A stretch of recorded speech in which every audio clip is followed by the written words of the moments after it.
উড়িষ্যার এক শহরে পৌঁছে এক নবপরিচিত বন্ধুর বাড়ি অতিথি হলাম। বন্ধু অমিয়বাবুর বাবা বড় উকিল, বাড়িটিও সেই পরিমাণে বিরাট, অনেকখানি বাগান চারদিকে, তারই মধ্যে প্রকাণ্ড দোতলা বাড়ি, একেবারে নতুন বাড়ি, আগাগোড়া আধুনিক বন্দোবস্ত। অতিথির জন্য একটি পৃথক ঘরই আছে, খাট, আলনা, table, chair, dressing table, table lamp, আলো, সুসজ্জিত ঘর, সঙ্গেই বাথরুম। ঘরের সামনে একটু বারান্দা, সেটিও যেন মূল বাড়ি থেকে সম্পূর্ণ পৃথক। বস্তুত বাড়ির দিকে পেছন ফেরা সেটা। বারান্দার সামনে এক ফালি নিজস্ব বাগান, পাঁচিল, পাঁচিলের কোল বেয়ে চওড়া একটা নালা, আর ওপাশে অনেকখানি ব্যাপী এক আম বাগান। গরমের দিন সিঁদুরে রঙের আমে বোঝাই হয়ে আছে গাছগুলি, বহুকালের বড় বড় গাছ, তার ফলে জায়গাটা ছায়ামধুর ও স্নিগ্ধ হয়ে আছে, সেদিকে চাইলে আরাম লাগে। অমিয়বাবুর এই ঘরটি আমার বড় ভালো লাগলো। একটা দৌড় খুলতেই সমস্ত বাড়িটার সঙ্গে যোগাযোগ হতে পারে, দৌড়টা বন্ধ করলেই সম্পূর্ণ পৃথক একটি জগৎ, একেবারে নির্জন। শহরের বাড়ি, ওদিকে দাঁড়ালেই জনতা ও গাড়ি ঘোড়ার ভিড়, অথচ এই বারান্দাটা এমন একান্তভাবেই উত্তর দিকের এই আমবাগানের দিকে ফেরানো যে একটি কোণ ছাড়া শহরের কোনো অস্তিত্ব চোখে পড়ে না। সম্বলপুর শহর যেন দূর থেকে এই বাগানটিকে দেখেই মুখ ফিরিয়ে চলে গেছে। এই ভূখণ্ডটি রয়ে গেছে বোধ করি 100 বছর আগেকার পৃথিবীতে। ভারী ভালো লাগলো আমার জায়গাটা, বিশেষত সারা রাত অগ্নিবৃষ্টির পর ভোরে যখন ঠান্ডা বাতাস বইতে শুরু করত, তখন সেই নির্জন বারান্দায় চুপ করে বসে থাকতাম বহুক্ষণ ধরে। দূরে শহরটা জেগে উঠত একটু একটু করে, তার আভাস পেতাম, কিন্তু আমার সামনের সেই আমবাগানে একটি মানুষের পদশব্দও জাগত না। নির্জন নিস্তব্ধ ছায়াচ্ছন্ন সেই বাগান একটি রহস্যভরা অস্তিত্ব নিয়ে শান্ত হয়ে বসে থাকতো আমার মুখোমুখি। রাত 4টেই আমার ঘুম ভেঙে যেত, তখন থেকেই বেরিয়ে এসে বসতাম। 6টা নাগাদ চাকরে চা দিয়ে যেত একবার, চা খেতাম সেখানে বসেই। একেবারে 8টা নাগাদ বন্ধু বর এসে তাড়া লাগালে তবে উঠে স্নান করতে যেতাম। সন্ধ্যার আগেও যখন ছায়া ঘনিয়ে আসতো আবার, তখন যেন নতুন আর এক রূপ ধরতো বাগানটা, কিন্তু সেটা দেখবার বিশেষ অবসর মিলত না। সভা সমিতি, নিমন্ত্রণ, শহর ভ্রমণ, কাছাকাছি বিখ্যাত স্থানগুলি দেখা, একটা না একটা ব্যবস্থা করেই রাখতেন অমিয়বাবু। আমি ঘুরতাম, কিন্তু মনটা পড়ে থাকতো সেই আম বাগানে ও সেই বারান্দায়। বাগানটা আমাকে এমনি পেয়ে বসেছিল। প্রথম দিন লক্ষ্য করিনি, তার কারণ সকালে পৌঁছে খানিকটা হই হইয়ের মধ্যে দিয়েই কেটে গেছে। দ্বিতীয় দিনেই প্রথম নিরিবিলি বসবার সুযোগ পেলাম। আমবাগানটি শুধুই বাগান নয়, সেটি গোরস্থানও বটে, এবং সঙ্গে সঙ্গে গাছ ভর্তি পাকা আম থাকা সত্ত্বেও ছেলের দল আমতলায় এসে জড়ো হয়নি কেন, তার কৈফিয়তটাও পেয়ে গেলাম। পুরনো গোরস্থান, গুটি 5 মাত্র বাঁধানো সমাধির অস্তিত্ব আছে, আর গুটি কতক ভাঙাচোরা 2-4খানা ইট বা পাথর বহন করে কোনো মতে নিজেদের চিহ্ন মাত্র বজায় রেখেছে। কয়েকটা জায়গায় মাটি ঈষৎ উঁচু হয়ে আছে এখনো, হয়তো ওগুলোর নিচেও নরকঙ্কাল পাওয়া যাবে খোঁজ করলে। বহুকালের বাড়ি বর্ষণে বাকি সব মাটির সঙ্গে সমান হয়ে গেছে। বিরাট আম গাছগুলি তাদের গুঁড়ি বিস্তৃত করে আচ্ছন্ন করে ফেলেছে হয়তোবা। আজ আর ঠিক করে বলা শক্ত কোনখানে সমাধি আছে কোনখানে নেই। অমিয়বাবুকে প্রশ্ন করে জানলাম, ডান দিকের ওই ছোট পাহাড়টা ঘেঁষে এককালে এখানে ফৌজের ছাউনি ছিল, তারই স্মৃতি বহন করছে ওই পল্টন কুয়া নামের মাঠের মধ্যেকার বড় ইদারাটা। 100 বছর আগে, অর্থাৎ সিপাহী বিদ্রোহের সময়, এখানে ইংরেজ ফৌজেরও সমাবেশ হয়েছিল। সেই ফৌজের আমলেই মুসলমান ও খ্রিস্টানদের গোরস্থান ছিল এইখানে। অনেকগুলো ভেঙে চুরে গেছে, কেউ কেউ সেসব নিশ্চিহ্ন করে বাড়িঘরও করে ফেলেছেন। এই সামান্য জায়গাটুকু আজও আছে, তবে এখন আর এখানে কেউ গোড় দেয় না, এখন গোরস্থান হিসাবে অন্য জমি ব্যবহার করা হয়। বিকেলে একটু বেলা থাকতেই, অর্থাৎ কাছারি ফেরত উকিলবাবুরা বাড়ি পৌঁছবার আগেই একা বেরিয়ে পড়লাম। আমবাগানে ঢুকে বেড়াতে লাগলাম সেই সমাধিগুলির মধ্যে। অপূর্ব একরকম মনের ভাব হতে লাগলো। মনে হলো, কারা এরা, কবে এসেছিল এই পৃথিবীতে, কত কি করে, কত অপূর্ণ স্বাদ আহ্লাদ বুকে নিয়ে আবার পৃথিবী থেকে চলে গেছে। হয়তো আজও এদের কিছু বলবার আছে, সেই অকথিত কথা এইখানে সামান্য এই কখানি ইষ্টকখণ্ডের মধ্যে গুমড়ে মরছে। ঘুরতে ঘুরতে একটি সমাধির সামনে এসে থমকে দাঁড়াতে হলো।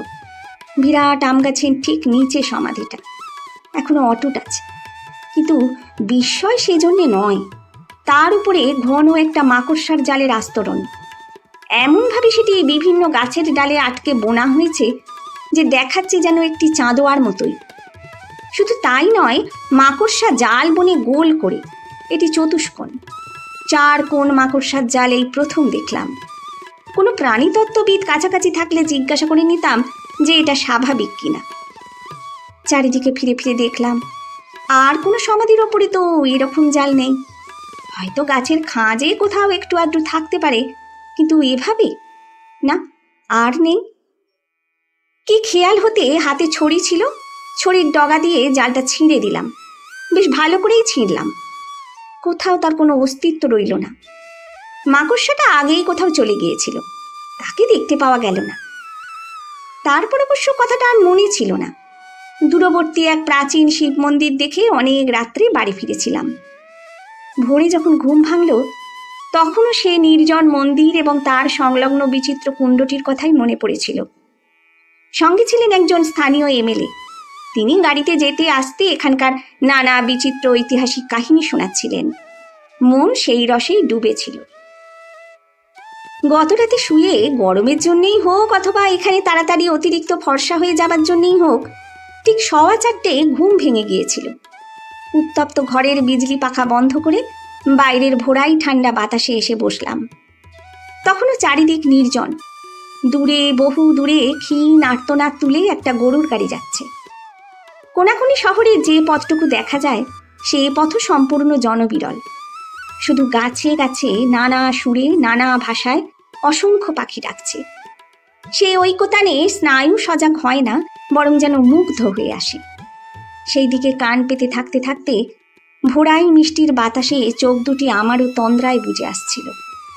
এমন সময় হঠাৎ যেন একটা ধাক্কা খেয়ে জেগে উঠলাম। ও কি, কাল সেই সমাধিটার ওপর থেকে লুতা তন্তুর যে চন্দ্রাতপ আমি নিজে হাতে ছিঁড়ে দিয়েছি, আজ আবার তা পূর্ণ গৌরবে অবস্থান করছে। শেষ রাত্রে শিশির পড়ে আজ তা এখান থেকে স্পষ্ট এবং উজ্জ্বল দেখাচ্ছে। আবার এক একটি ঘনীভূত শিশির বিন্দু মুক্তোর মতো জলজল করছে তার মধ্যে। অবাক হয়ে চেয়ে রইলাম। সেই চতুষ্কোণ চন্দ্রাতপ সদ্য নির্মিত বলে উজ্জ্বল দেখাচ্ছে। এমনই সূক্ষ্ম কারিগরি যে শিশির না জমলে হয়তো এখান থেকে দেখাই যেত না। স্তম্ভিত হয়ে চেয়ে বসে রইলাম। মাকড়সাটাকে তো কাল কোথাও দেখিনি। কোথা থেকে আবার এলো এবং এমন নিখুঁতভাবে এই জালটি রাতারাতি বুনল?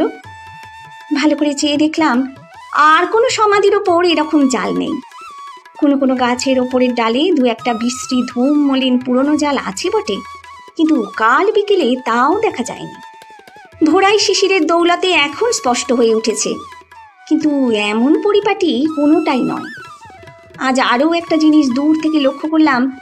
সমাধি বেদিটি ঠিক যতটা লম্বা এবং চওড়া, চন্দ্রতপটিও তাই। একটু পরেই অমিয়বাবু স্বয়ং আমার বেডটির কাপ হাতে নিয়ে এসে বসলেন। কথাটা তাকে বললাম আজ। তিনি তো স্তম্ভিত। স্পষ্টই স্বীকার করলেন তাঁরা কোনোদিনই এটা লক্ষ্য করেননি। এতকাল এইখানে বাস করেছেন, এ বাড়ি নতুন হলেও 2-3 বছর তো হয়েই গেছে, অথচ কোনোদিন এই বিচিত্র দৃশ্য চোখে পড়েনি তার। এও এক আশ্চর্য ব্যাপার। লক্ষ্য তো করেনি, এখনো বিশেষ গ্রাহ্য করলেন না। বললেন ওটা একটা প্রাকৃতিক খেয়াল মাত্র, মাকড়সাটার খেয়াল, অথবা ওখানে ওর ওই রকম জাল বুনলেই সুবিধে হয় তাই। আমি কিন্তু অত সহজে ভুললাম না। সেদিন বেলা 4টে নাগাদ উঠে বাগানে বেড়াতে গিয়ে লাঠির ডগা দিয়ে ছিঁড়ে দিলাম জালটা। বেশ ভালো করে ছিঁড়ে নিশ্চিহ্ন করে দিলাম। সেদিন কথাটা মাথায় ছিল। চাঁদনি রাত, রাত্রেই শোবার আগে অমিয়বাবুকে টেনে নিয়ে যেতে চাইলাম। তিনি রাজি হলেন না। বললেন তার মা আর স্ত্রী তাহলে রক্ষা রাখবেন না। মায়ের এক ছেলে তিনি, আবার নববিবাহিত। কথাটা বুঝলাম, কিন্তু আমাকেও তিনি যেতে দিতে রাজি হলেন না। বললেন ভূত না মানুন মশাই, আশা করি সাপ মানেন। এই রাত্রিরে আর বাহাদুরি করতে গিয়ে কাজ নেই। পোড়ো ডাঙা জমি, সাপখোপের হেডকোয়ার্টার। সুতরাং তখন যাওয়া হলো না। তবে কথাটা ভুলিনি। উত্তেজনায় ভালো করে ঘুমোতে পারলাম না। স্বপ্নেও দেখলাম বিরাট এক মাকড়সা কঠিন জালে আমার সর্বাঙ্গ জড়াচ্ছে। 4টেরও আগে ঘুম ভেঙে গেল পরদিন। একরকম ছুটেই বাইরে চলে এলাম। হয়তো পরিষ্কার চাঁদোয়াখানি দুলছে বাতাসে, শিশিরে তেমনি ঘনীভূত ও উজ্জ্বল দেখাচ্ছে। আশেপাশের আর কোথাও না, অন্য কোনো সমাধি বেদির ওপরে নেই সে জাল। সকালে জলখাবার খেতে বসে অমিয় বাবুর বাবাকে জিজ্ঞাসা করলাম, ওই সমাধিটা কার, কিছু জানেন নাকি? ভদ্রলোক খুব নামকরা উকিল, কঠিন তথ্য নিয়ে তার কারবার। স্বপ্নবিলাস বা কল্পনা ধারে কাছে থাকলে কখনোই এত পয়সা করতে পারতেন না। তিনি হেসে বললেন, ও সব উদ্ভুটি কথা নিয়ে মাথা ঘামালে তো আমার চলবে না মশাই, আমারও তো সময় কোথায়। আপনারা লেখক মানুষ, সব রকম তুচ্ছ কথা নিয়ে সময় নষ্ট করাই আপনাদের সাজে। অমিয়বাবুকে বারবার অনুরোধ করলাম যে এই বিষয়ে কিছু জানা যায় এমন কারোর সঙ্গে আলাপ করিয়ে দিতে, কিন্তু তিনিও ব্যস্ত মানুষ, এসব খেয়াল রাখতে গেলে তার চলে না। অথচ দিনের পর দিন দেখতে লাগলাম সেই একই ঘটনার পুনরাবৃত্তি হচ্ছে। এমনকি 5:30টার সময় জাল ছিঁড়ে দিয়ে 7টার সময় টর্চ হাতে করে গিয়ে দেখেছি জাল তৈরি হয়ে গেছে। অবশেষে নিজেই খুঁজে বার করলাম লোক। সেই এমএলএ বন্ধুটি সন্ধান দিলেন। এখানকার স্থানীয় অধিষ্ঠাত্রী দেবীর যিনি বৃদ্ধ পূজারী, তার বাবা এখনো জীবিত আছেন। অন্তত 110 বছর বয়স তার। নিউটনির আমলে যখন ওই গোরস্থান ব্যবহৃত হতো তখন তার বেশ জ্ঞান হয়েছে। তাছাড়া পরে লোকমুখেও কিছু শোনবার সুযোগ মিলতে পারে। নিচের দিকটা পক্ষাঘাতে পঙ্গু হয়ে গেছে বলে উঠতে পারেন না, কিন্তু জ্ঞান, বুদ্ধি বা স্মৃতিশক্তি নাকি এখনো অটুট আছে তার। বন্ধুটি পরের দিন সেই পূজারীর কাছে নিয়ে যেতে রাজি হলেন। দিনের আলোয় নাকি তিনি চোখ চাইতে পারেন না। কথা হলো রাত্রে আমাকে নিয়ে যাবেন। গেলাম রাত্রে। মহানদীর কাছে একটি ব্রাহ্মণ পল্লী। অধিকাংশ বাড়ি পাকা গাঁথুনি, কিন্তু খড়ের চাল, তা আবার অত্যন্ত নিচু। জানালার বালাই বিশেষ নেই। কোনো কোনো বাড়িতে ছোট্ট কুলুঙ্গির মতো একটু গবাক্ষ আছে, তাইতেই বোধ করি ওদের চলে যায়। বেশি হাওয়া সম্ভবত ওদের পছন্দ নয়। এমনি একটি বাড়ির বাতাসহীন ঘরে গিয়ে ঢুকলাম। একটা ছোট্ট পিদিম মিটমিট করে জ্বলছে এক কোণে। তাতে কিছুই ভালো করে দেখা যায় না, বরং একটা রহস্যময় ভয়াবহ আবহাওয়া সৃষ্টি করে সেই আলোতে। শুধু ঝাপসা ঝাপসা দেখলাম। মাদুরের ওপর পা ছড়িয়ে সামনের দিকে ঈষৎ ঝুঁকে বসে আছেন একটি বৃদ্ধ। যে বালকটি আমাদের নিয়ে গিয়েছিল সেই ওর পা দুটি মুড়ে দিয়ে গেল। ওর নিজের কোনো শক্তি নেই। সারা ঘর থেকে ভ্যাপসা একটা গন্ধ আসছে, তার সঙ্গে চুয়াযুক্ত গুন্ডির গন্ধ। বৃদ্ধ দন্তহীন মাড়িতে অবিরত পান চিবোচ্ছেন। আমাদের পায়ের আওয়াজ পেয়ে ঘাড় তোলবার চেষ্টা করে প্রশ্ন করলেন, কে? আমার বন্ধু এগিয়ে গিয়ে প্রণাম করে পরিচয় দিলেন। আমিও তাকে প্রণাম করে মাদুরে বসলাম। অসহ্য গরম, কিন্তু সেসব গ্রাহ্য করতে গেলে চলবে না। বন্ধুর অভিজ্ঞতা আছে। তিনি দেখলাম পকেটে করে একটা ভাঁজ করা ছোট্ট পাখা এনেছেন। পূজারীজিকে কথাটা জিজ্ঞাসা করলাম। দেখলাম সত্যিই বৃদ্ধের চিন্তা ও ধারণা শক্তি এখনো বেশ পরিষ্কার রয়েছে। তিনি আমার প্রশ্নটা শুনে খানিকটা চোখ বুজে বসে থেকে বললেন, ও বুঝেছি, আপনি কোনটার কথা বলছেন। বাবু, আপনাকে আজ আমি এক কথায় উত্তর দেব না। আজ বৈশাখী পূর্ণিমা, এখন বোধহয় রাত 8টা বাজে। আপনি এখনই চলে যান। রাত 9টার সময় দ্বিতীয় প্রহর পড়বার ঠিক মুখে ওই সমাধির কাছে গিয়ে দাঁড়াবেন। তারপর কাল আসবেন। আমার কাহিনী শুনতে গেলে আপনি ঠিক সময় পৌঁছতে পারবেন না। এদিন সহজে পাবেন না। দৈবাৎ আজ এখানে হাজির হয়েছেন। বছরে এই একটি দিনেই এ ঘটনা ঘটে। তখনই উঠে পড়লাম। 8টা তখন বেজেই গেছে। সৌভাগ্যক্রমে আমার বন্ধু তার গাড়ি এনেছিলেন, তাই কোনো মতে 9টার আগেই অমিয়বাবুর বাড়ি পৌঁছলাম। পড়িয়া বন্ধু সঙ্গে রইলেন। তিনি অমিয়বাবুকে ডেকে নিতে চাইলেন, আমি বারণ করলাম। কি দরকার, মায়ের এক ছেলে, তাকে এসব ঝামেলার মধ্যে টেনে কাজ নেই। সঙ্গে টর্চ ছিল না, কিন্তু সেজন্য আজ আর অসুবিধা নেই। চাঁদনি রাত, ফুটফুট করছে জ্যোৎস্না। ঘন পল্লব আম গাছের ছায়া এক এক জায়গায় খুব নিবিড় হলেও পথ থেকে চলতে কোনো অসুবিধা হলো না। সমাধিটার কাছে গিয়ে দাঁড়িয়ে দেখলাম ঠিক 9টা, কিন্তু কই, কিছুই তো নেই। কোনো রহস্যময় বা রোমাঞ্চকর অনুভূতি তো হচ্ছে না। বন্ধুর দিকে চাইলাম। তিনি চুপি চুপি বললেন, এখনো 3 মিনিট বাকি আছে, আপনার ঘড়ি বোধহয় ফাস্ট যাচ্ছে একটু।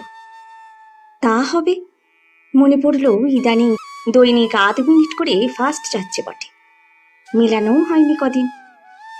3 মিনিট নয়, আরো মিনিট 5 পরে টের পেলাম ব্যাপারটা। অকস্মাৎ মনে হলো ধূপের গন্ধ বেরুচ্ছে। ঠিক সাধারণ ধূপ নয়, কস্তুরী চন্দন লবান দেওয়া ধুনোর মতোই সুবাস কতকটা। আরও একটু পরে পেলাম ফুলের গন্ধ, রাশি রাশি চাঁপা ও বেল ফুল, তার সঙ্গে মৃদু চন্দনের সৌরভ। মনে হলো কোনো দেব মন্দিরে উপস্থিত হয়েছি পূজার সময়। অবাক হয়ে গেলাম আমরা দুজনেই। জনমানব নেই ধারে কাছে, একটা কোনো জীবিত প্রাণী পর্যন্ত নজরে পড়ে না, অথচ এই গন্ধ কোথা থেকে আসছে? বন্ধুর মুখ শুকিয়ে উঠল। তিনি চাপা অথচ কম্পিত কণ্ঠে বললেন, চলুন চলে যাই, এসব ব্যাপার ভালো না। ভয় যে আমারও একেবারে হচ্ছিল না তা নয়, কিন্তু ঘাড় ঘুরিয়ে অদূরে বিদ্যুৎ আলোকিত কোলাহল মুখর শহরের দিকে চেয়ে মনে বল আনলাম।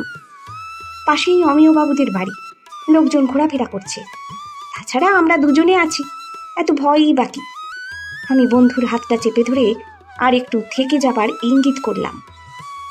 আর মিনিট 3-4, তারপর আমরা দুজনেই শুনতে পেলাম একটা চাপা অথচ তীব্র আর্তনাদ। না, নারী কণ্ঠের নয়, পুরুষ কণ্ঠেরই। মুহূর্তখানেক, তারপর সব চুপ হয়ে গেল। সঙ্গে সঙ্গে যেন নিমেষে মিলিয়ে গেল সে ফুল আর ধূপের গন্ধ। তার জায়গায় রৌদ্রদগ্ধ মাটি ও শুকনো আম পাতার গন্ধ। আর সেটা ভালো করে বোঝবার আগেই অকস্মাৎ একটা দমকা বাতাস উঠল। সস্বর করে আওয়াজ উঠল স্খলিত শুকনো আম পাতার রাশির মধ্যে। টুপটাপ করে ঝরে পড়ল পাকা আম 2-4টে। আমার বন্ধু আর ইতস্তত করলেন না, আমার হাত ধরে প্রাণপণে টানতে টানতে দৌড় দিলেন। একেবারে অমিয়বাবুর বাড়ির মধ্যে ঢুকে একটা বেতের চেয়ারে বসে পড়ে শুধু বললেন, জল, একটু জল। গরমের দিনে বাগানে বসবার জন্য বিকেলে এই চেয়ারগুলো নিয়মিত পাতা হয় ভাগ্যিস। আমারও আর দাঁড়াবার মতো অবস্থা ছিল না। পরের দিন সন্ধ্যা পড়তে না পড়তে পূজারীর বাড়ি গিয়ে হাজির হলাম। তিনি সব শুনে হাসলেন একটু, তারপর কাহিনীটা বললেন। এ ঘটনা ঘটে 1857 সালে। তিনি তখন বালক মাত্র, তার কিছু মনে নেই। এটা পরবর্তীকালে তিনি শোনেন তার মার কাছ থেকে। সত্য মিথ্যা তিনি কিছু জানেন না, তবে খানিকটা যে সত্য তার প্রমাণ তো আমরাই পেয়ে এসেছি। কাহিনীটি এই, সিপাহী বিদ্রোহের সময় ইংরেজ ও তেলেঙ্গি সিপাহীরা যখন এসে ওই পাহাড়ের কোলে ছাউনি ফেলে, তখন এখানে নাগরিক জীবন বিপর্যস্ত হবার উপক্রম হয়েছিল। ধান চাল খাদ্য খাবার তো কারুর রাখবার জো ছিলই না। মান ইজ্জত প্রাণ পর্যন্ত বিপন্ন হয়ে উঠেছিল। যাদের পয়সা ছিল বা পালাবার জায়গা ছিল, তারা সবাই গ্রামাঞ্চলে গিয়ে আশ্রয় নিলে, কিন্তু যারা উপায়হীন তারা এখানেই থেকে আতঙ্কে প্রহর গুনতে লাগলো। প্রতিদিনই একটা না একটা অত্যাচারের কাহিনী কানে আসে, অথচ তার কোনো প্রতিকার নেই।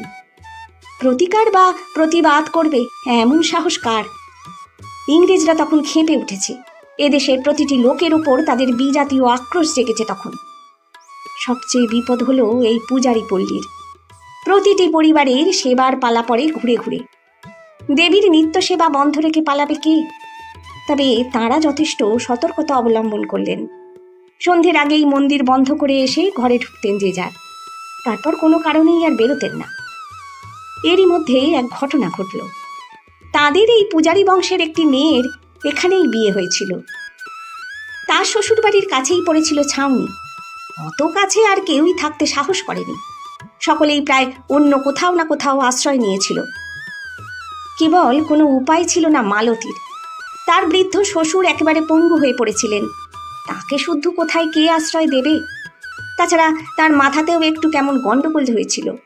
বাড়ি থেকে নড়াতে গেলে তিনি কেঁদে কেটে মাথা খুঁড়ে অনর্থ করতেন। সুতরাং মালতীর যাওয়া হয়নি। তবু তারা খুব সাবধানেই ছিল বই কি। মালতী দিবালোকে বাড়ির উঠানে পর্যন্ত বার হতো না। তাকে ঘরের মধ্যে স্নানের জল ও পাকের জোগাড় পৌঁছে দিত তার স্বামী। মালতী এদেশের হিসেবে রীতিমতো সুশ্রী ছিল, সেই জন্য আরও এত সতর্কতা। কিন্তু অদৃষ্টের এমনই বিড়ম্বনা, একদিন মালতীকে একাই বেরোতে হলো, শুধু উঠোনে নয়, একেবারে রাস্তায়। ওর স্বামী মাঠ থেকে ফিরে জল খেতে গিয়ে হঠাৎ অজ্ঞান হয়ে পড়ল। ঘরে আর কোনো লোক নেই, শ্বশুর পঙ্গু, অসমর্থ। কে বৈদ্য ডাকে? ধারে কাছে তেমন কোনো বৈদ্যও নেই, যারা ছিল সবাই পলাতক। মালতীর মনে পড়ল ছাউনিতে মিলিটারি সার্জন আছেন একজন, গোড়া ডাক্তার। যদি তার হাতে পায়ে পড়া যায়, দয়া কি হবে না? তখনও তো ভাববার সময় নেই, বিবেচনারও নয়। মালতী পাগলের মতো রাস্তায় বার হয়ে দৌড়তে লাগলো ছাউনির দিকে। কিন্তু ছাউনি পর্যন্ত যাবার আগেই এক ঘটনা ঘটল। মোহাম্মদ ইসমাইল নামে এক তেলেঙ্গি সিপাই আর গাফ নামে, নামটা ঠিক মনে নেই পূজারীর, তবে ওই রকমই হবে, একজন ফিরিঙ্গি গোড়া ছাউনি থেকে বেরিয়ে কোথায় গিয়েছিল। ওই পথে চুপি চুপি ফিরছিল তারা। সেদিনও বৈশাখী পূর্ণিমা। মদনমত্ত ফৌজি সিপাই নির্জন পথে সুশ্রী তরুণীকে দেখে চঞ্চল হয়ে উঠল। দুজনে দুটো হাত ধরে নিয়ে চলল অপেক্ষাকৃত নিরালা বনছায়ার উদ্দেশ্যে। মালতী কান্নাকাটি কাকুতি মিনতি ঢের করল। গোড়া গাফ তার কথা বুঝল না, কিন্তু ইসমাইল বুঝল। অসুস্থ স্বামীকে ফেলে সতী নারী উন্মাদিনীর মতো, বলতে গেলে বাঘের গুহায় যাচ্ছিল। কথাটা শুনে নরম হলো তার মন। অবশেষে দুর্দান্ত গাফ যখন মালতীর প্রতি চরম অত্যাচারে উদ্যত হলো, সে তখন ইসমাইলের পায়ে পড়ে বললে, তুমি আমার দাদা, আমি তোমার ছোট বোন, আমাকে বাঁচাও। তখন সে আর স্থির থাকতে পারলে না। তারও ঘরে একটা ছোট বোন ছিল, সে তাকে ভালোবাসত। সে গাফের হাত ধরে বললে, ব্যাস, খবরদার, ওকে ছেড়ে দাও। গাফের সেদিন নেশার মাত্রা বেশি হয়েছিল। চোলাই করা দেশি মদ, তার সঙ্গে এদেশের লোকেরা চড়া দামে সাহেবদের কাছে বেচবে বলে গাছগাছড়ার রস মিশিয়ে দিত। তার নেশা তখন গাফের মাথায় উঠেছে। সে কুৎসিত ভাষায় গালাগালি দিয়ে উঠল। ইসমাইল কিন্তু তাতেও তাতেনি। সে গাফকে বুঝিয়ে বলতে গেল। যখন কিছুতেই পারল না, তখন জড়িয়ে ধরে রেখে বলল, বোন, তুমি পালাও, দৌড়ো, বাড়ি ফিরে যাও, তোমার ছাউনিতে যাবার চেষ্টা করো না আর। মালতী দৌড়তে লাগলো। তবে সে বেশি দূর যাবার আগেই আর এক কাণ্ড ঘটে গেল। এক ঝটকায় গাফ ইসমাইলের হাত ছাড়িয়ে নিয়েই কোমর থেকে তলোয়ারখানা বার করে, ইসমাইল ব্যাপারটা ভালো করে বুঝবার আগেই বসিয়ে দিলে ওর বুকে। একটিমাত্র আর্তনাদ করে পড়ে গেল বেচারি। ঝোঁকের মাথায় অথবা নেশার ঝোঁকে মেরে ফেলেছিল গাফ, কিন্তু তারপরেই প্রকৃতিস্থ হয়ে গেল। সে আর মালতীকে ধরবার চেষ্টাও করলে না। তার নিজেরই প্রাণ বাঁচানোর সমস্যা, সেও অন্ধকারে গা ঢাকা দিলে। মালতীর নিজের ভয় তো ছিলই, তার উপর চোখের সামনে এই হত্যাকাণ্ড দেখে বিহ্বল অভিভূত হয়ে পড়েছিল। কোনো মতে অনেকক্ষণ পরে বাড়ি ফিরে এলো। সৌভাগ্যের বিষয়, তার স্বামীর তখন আপনিই জ্ঞান হয়েছে, সে সুস্থও হয়েছে। স্বামীর বিষয়ে নিশ্চিন্ত হয়ে মালতীর অন্য কথাটা বেশি করে মনে হতে লাগলো। বেচারি ইসমাইল তার জন্যই প্রাণটা দিলে। তার সত্যিকারের দাদা হলেও তাকে বাঁচাতে এমনভাবে প্রাণ দিত কিনা সন্দেহ। সে কিছুতেই ভুলতে পারলে না সেদিনের ঘটনা। সর্বদা বিষণ্ণ হয়ে থাকত, আড়ালে একা থাকলেই চোখের জল ফেলত। মালতী সেদিন কোথায় গিয়েছিল অত রাত্রে? ডাক্তারের খোঁজে গিয়ে থাকলে ডাক্তার আনলে না কেন? এ কথা তার স্বামী ও শ্বশুর দুজনেই বারবার প্রশ্ন করেছেন, কিন্তু মালতী ভয়ে তাদের কাছে সত্য কথাটা বলেনি। এটা সহজাত ভয়। কি দরকার খুন খারাপির ব্যাপারে নিজেকে জড়ানোর? বিশেষত ইসমাইলের রহস্যজনক হত্যার কথাটা তখন চারিদিকেই আলোড়িত হচ্ছে। মালতী একেবারে ও কথাটা মুখেই আনলে না। 1 বছর ঘুরে গেল। আবার এলো বৈশাখী পূর্ণিমা। মালতী আর স্থির থাকতে পারলে না। ইসমাইলের সমাধি কোথায় দেওয়া হয়েছিল তা সে লক্ষ্য করেছিল। কতদিন গোপনে গিয়ে ফুল দিয়েও এসেছে সেখানে। সেদিন রাত্রে স্বামীকে পুজো দেবার ছুতোয় দূরে শিবের মন্দিরে পাঠিয়ে একা ফুল, চন্দন, ধুনো নিয়ে গিয়েছিল ওই সমাধিটিতে পুজো করতে বা স্মরণ করতে। ফুল দিয়ে সমাধি সাজিয়ে ধূপ ধুনো দিয়ে আলো জেলে যেমন ফিরবে, দেখা হয়ে গেল ওর এক দূর সম্পর্কের নন্দাইয়ের সঙ্গে। তিনি নির্জন গোরস্থানে একা স্ত্রীলোককে ঢুকতে দেখে সন্দিগ্ধ হয়ে পিছু পিছু এসেছিলেন। সবই লক্ষ্য করেছেন। এর ফল যা হবার তা হলো। কথাটা জ্ঞাতি মহলে ছড়িয়ে পড়ল। সমাধিতে ফুল আলো দিয়ে যে পুজো করে সে নিশ্চয়ই মুসলমানি। তার আর জাত কি থাকতে পারে? ঘোট হতে হতে ঠিক হলো যে ওকে ত্যাগ করতে হবে। আর ত্যাগ যদি না করা হয় তো তাঁরা অর্থাৎ জ্ঞাতিরা ওর স্বামী শ্বশুরকে এক ঘরে করবেন। স্বামীরও একটা চাপা বিদ্বেষ এবং প্রকাশ্য সংশয় ছিল। তিনি ত্যাগ করতে রাজি হলেন। দেখা গেল সেদিন মালতীর আশ্রয় নেবার মতো স্থান এই এত বড় শহরে আর কোথাও নেই, এক বেশ্যাপল্লী ছাড়া। সে ওদের বাগানে একা কুটির বেঁধে থাকতে চাইলে স্বামী সে অনুমতিও দিলেন না। অগত্যা যা স্বাভাবিক মালতী তাই করল। দূর থেকে তাদের বংশের ইষ্টদেবীকে প্রণাম জানিয়ে মহানদীতে গিয়ে ঝাঁপিয়ে পড়ল। সেই থেকে আজও প্রতি বৈশাখী পূর্ণিমার ঠিক দ্বিতীয় প্রহরের মুখে ওইখানে ফুল, চন্দন ও ধূপের গন্ধ পাওয়া যায়, আর শোনা যায় আহতের একটা চাপা আর্তনাদ। আর একটি করে মাকড়সা চিরকাল ধরে শহীদের সমাধির উপর ওই লুতা তন্তুর চন্দ্রতাপ রচনা করে রাখে। কখনো এর ব্যতিক্রম হয় না।